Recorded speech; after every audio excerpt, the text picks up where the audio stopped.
Hello welcome to cook with తారం. ఈరోజు కొత్తిమీర ఊరగాయ ఎలా చేయాలో చూద్దాం. దీనికి మొదటగా ఒక కడాయిలో 1 టీ స్పూన్ ఆవాలు వేసి ఫ్రై చేసుకోవాలి. దీనిలోనే 1/2 టీ స్పూన్ మెంతులు వేసి మంచి అరోమా వచ్చే వరకు ఫ్రై చేసుకోవాలి. దీనిలోనే కొంచెం ఇంగు వేసి అది కూడా ఫ్రై చేసి పక్కన పెట్టుకొని ఆరిన తర్వాత పొడి చేసుకోవాలి. ఇప్పుడు ఒక మిక్సీ జార్ తీసుకొని దానిలో ఎండుమిరపకాయలు, చింతపండు, ఉప్పు, బెల్లం వేసి మొదట ఒకసారి గ్రైండ్ చేసుకోవాలి. ఇది గ్రైండ్ అయిన తర్వాత శుద్ధం చేసి పెట్టుకున్న కొత్తిమీరను కూడా వేసి బాగా గ్రైండ్ చేసుకోవాలి. ఇక్కడ మనము కొత్తిమీర నీళ్లు వేయకుండా గ్రైండ్ చేసుకోవాలి. ఎందుకంటే నీళ్లు వేసామంటే తర్వాత ఫ్రై చేసేటప్పుడు ఎక్కువ టైం తీసుకుంటుంది, చిటపటలు అవుతూ ఉంటుంది. ఇది కొంచెం గ్రైండ్ చేసేటప్పుడు కష్టంగా ఉంటుంది. స్పూన్తో కలుపుకుంటూ గ్రైండ్ చేసుకోవాలి. తర్వాత ఇప్పుడు ఒక కడాయి తీసుకొని దాంట్లో ఆయిల్ వేసి వేడైన తర్వాత కొంచెం ఆవాలు, పసుపు వేసి మనం గ్రైండ్ చేసి పెట్టుకున్న కొత్తిమీర పేస్ట్ వేసి బాగా ఫ్రై చేసుకోవాలి.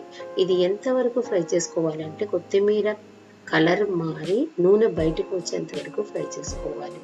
ఇక్కడ మనము బెల్లం ఎందుకు ఉపయోగించామంటే ఈ ఊరగాయకి కొంచెం పులుపు, కారం, ఉప్పు, బెల్లం స్వీట్ టేస్ట్తో చాలా బాగుంటుంది. ఇది రైస్, చపాతీ, దోశ అన్నిటికీ సైడ్ డిష్గా చాలా బాగుంటుంది.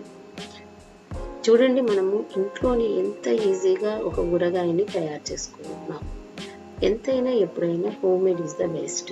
తర్వాత ఇది కలర్ మారిన తర్వాత దీనిలో మనం పొడి చేసి పెట్టుకున్న మెంతులు, ఆవాలు, ఇంగు పొడి వేసి బాగా కలిపి తీసి స్టోర్ చేసుకొని పెట్టుకోవాలి. ఇది బయట పెట్టుకుంటే 1 నెల వరకు స్టోర్ చేసుకోవచ్చు. కానీ తడి స్పూన్ యూజ్ పెట్టకుండా యూజ్ చేసుకోవాలి. ఫ్రిడ్జ్లో పెట్టుకున్నామంటే ఇంకా ఎక్కువగా ఉంటుంది.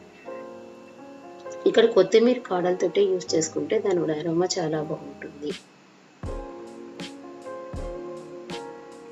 ఇక్కడ నేను ఒక కొత్తిమీర కట్టెకి 12 ఎండుమిరపకాయలు, కొంచెం బెల్లం, కొంచెం ఇంగువ యూజ్ చేశాను. Thank you for watching. Thank you for your time. మరికొత్త వంటకంతో మిమ్మల్ని కలుస్తాను. అంతవరకు బాయ్.